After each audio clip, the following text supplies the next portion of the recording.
unyishe amaso yanjye yabonye ubwiza bwawe niyo ndirimbo yanjye. 'Cause I can't take you outside forever. Do you know how much I plan for you? Ndagukunda sibanga mwamikazi w'i Rwanda.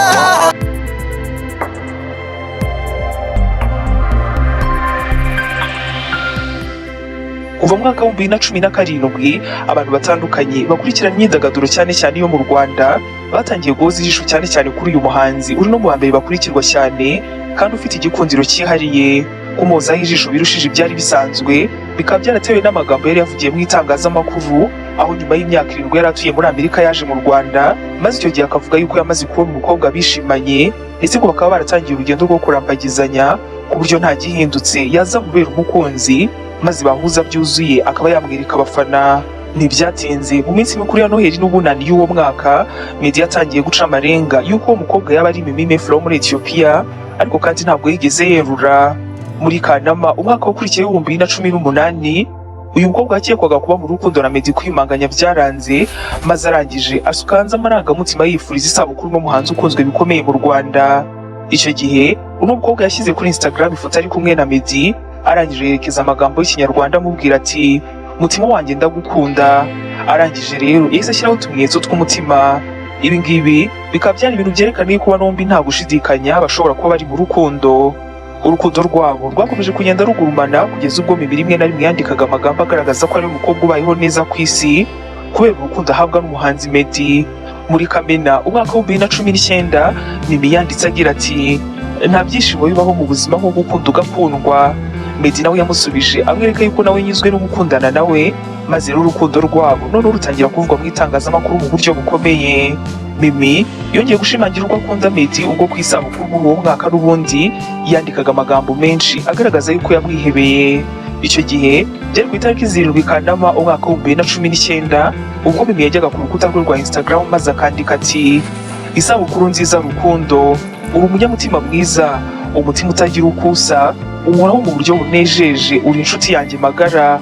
Ati uyu munsi ni uwawe rukundo, ndakwifuriza imyaka myinshi y'ibyishimo ndetse n'ubuzima buzima. Meddy nawe ariko ku ruhande rwe yakunze kwerekana yuko akunda Mimi bihebuje, aho umunsi umwe Mimi yagize isabukuru Meddy yamubwiye ati uyu munsi ni umunsi udasanzwe, ni isabukuru y'umwamikazi wanjye Mimi, uratangaje mu buryo butandukanye, uri mwiza imbere n'inyuma, Imana ikomeze kukurinda kuguhundagazaho imigisha kandi guhe byinshi bishoboka. Ati ufite umwanya wihariye mu mutima wanjye ndagukunda.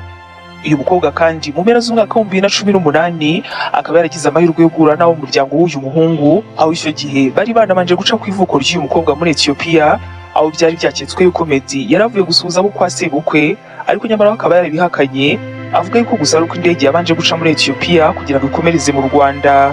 Hanyuma muri buno buzima bw'urukundo bwa Meddy ushobora kwibaza uti ni gute yahuye n'umukunzi we? Uyu muhanzi umaze kugeza umuziki nyarwanda ku rwego mpuzamahanga yavuze yuko yamenyanye bwa mbere n'umukunzi we Mimi ubwo yamusabaga yuko yajya mu mashuri nta wamusimbura, maze uyu mukobwa akabyemera ndetse ngo akamukundira yuko akunda umurimo cyane kandi ko ari umukobwa witonda. Avuga uko yahuye na Mimi, Meddy yaravuze ati Mimi twahuye nshaka umukobwa wo kujya mu mashuri nta wamusimbura.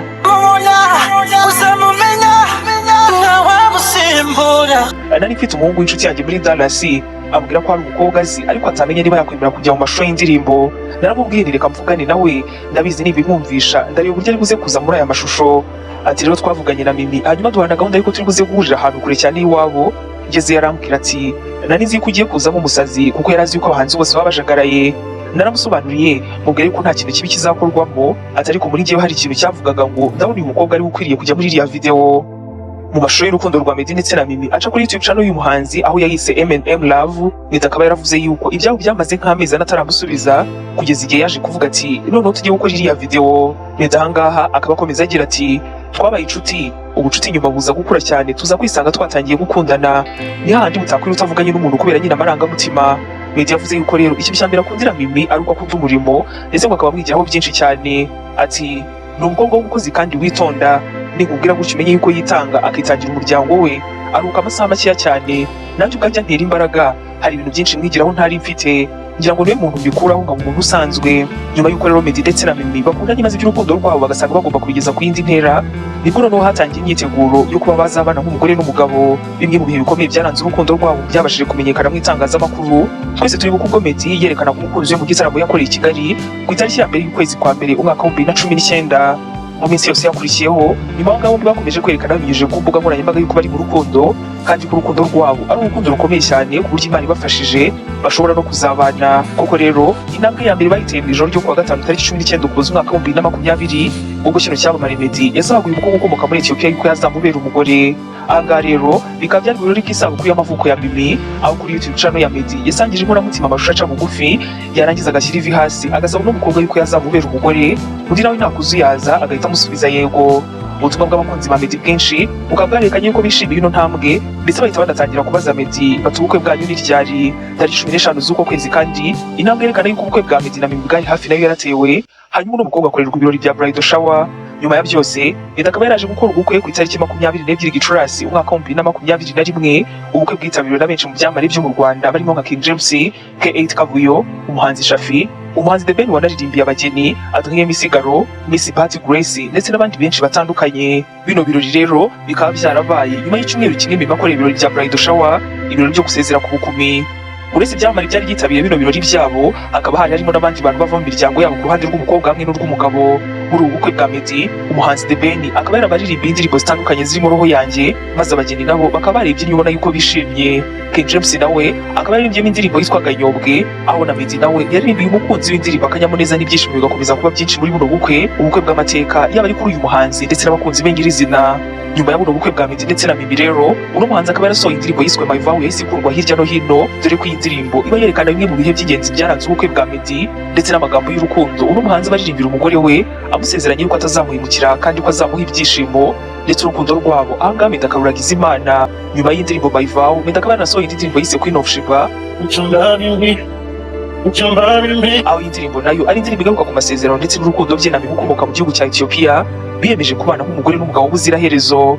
Ukubwira yuko Meddy akundana na Mimi ndetse bakaba baramaze kuba umugore n'umugabo kugeza none, kuba twabikubwiye nta undi mukobwa twavuze mu nkuru yabo, ikikubwira yuko Meddy ari umwe mu bahanzi batigeze bakurana n'igitsina gore. Ntabwo ari umuhanzi wigeze ukurana cyane cyane n'abakobwa, ku buryo kugeza none nubwo Meddy yaba yaragize umukunzi mbere yo gushakana na Mimi atabazwi rwose, kuko nyine byaba byaragizwe ibanga cyane. Hanyuma bijyanye n'ubutunzi bw'uyu muhanzi ni ibiki bivugwa? Ubujyanye n'ubutunzi bwe bivugwa yuko umuhanzi afite imishinga myinshi mu Rwanda ndetse n'amafaranga menshi, ariko kandi ngo akaba yarakomeje kubigira ibanga nk'umwe mu bakunda yuko ibyabo biguma imbere, atari umwe mu bakunda yuko ibintu byabo byose bijya ahagaragara. Meddy niwe muhanzi ufite indirimbo yarebwe cyane mu bahanzi bo mu Rwanda bose, akaba kandi ari nawe ufite views nyinshi uteranyije umubare w'abarebye ibihangano bye mu bahanzi bose bo mu Rwanda. Tugeze ku musozo w'ikiganiro cyacu cya none.